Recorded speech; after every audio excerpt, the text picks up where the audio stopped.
নাহমাদুহু ওয়া নুসাল্লি আলা রাসূলিল কারীম। সরকারি দলের পক্ষ থেকে ত্রয়োদশ জাতীয় সংসদ নির্বাচনে বিরোধী দল জামায়াত থেকে একজন ডেপুটি স্পিকার নেয়ার আহ্বান জানালেও সংসদের প্রথম অধিবেশনে দেখা গেছে ডেপুটি স্পিকার পদটিও সরকার দলীয় সংসদ সদস্যের মধ্য থেকেই একজন পেয়েছেন। বিরোধী দল থেকে কারো নাম প্রস্তাব না করায় এমনটা হয়েছে বলে জানা গেছে। মাননীয় প্রধানমন্ত্রী এবং এই সংসদের প্রধান বৃহস্পতিবার জাতীয় সংসদ ভবনের সংসদ কক্ষে ত্রয়োদশ জাতীয় সংসদের প্রথম অধিবেশনে স্পিকার নির্বাচিত হন মুক্তিযুদ্ধ বিষয়ক মন্ত্রী মেজর হাফিজ উদ্দিন আহমেদ।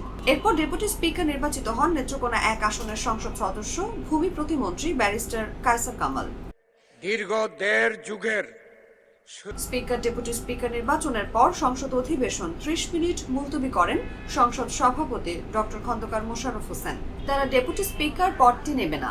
বুধবার জামায়াত ইসলামীর আমির ও সংসদের বিরোধী দলীয় নেতা ডাক্তার শফিকুর রহমান বলেছেন, জুলাই সনদেই আছে যে একজন ডেপুটি স্পিকার বিরোধী দল থেকে হবেন। আমরা খণ্ডিতভাবে এটা চাচ্ছি না, আমরা চাই প্যাকেজ, আমরা চাই পিস মিল, পুরোটাই সেখানে গ্রহণ ও বাস্তবায়ন হোক এবং এর ভিত্তিতে আমরা যেন আমাদের ন্যায্য দায়িত্ব পালন করতে পারি।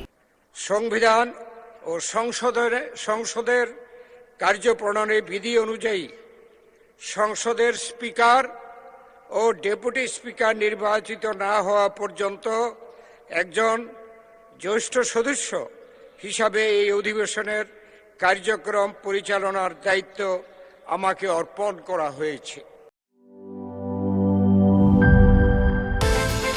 বিকাশ পেমেন্টে 10,000 টাকার বেশি অফার।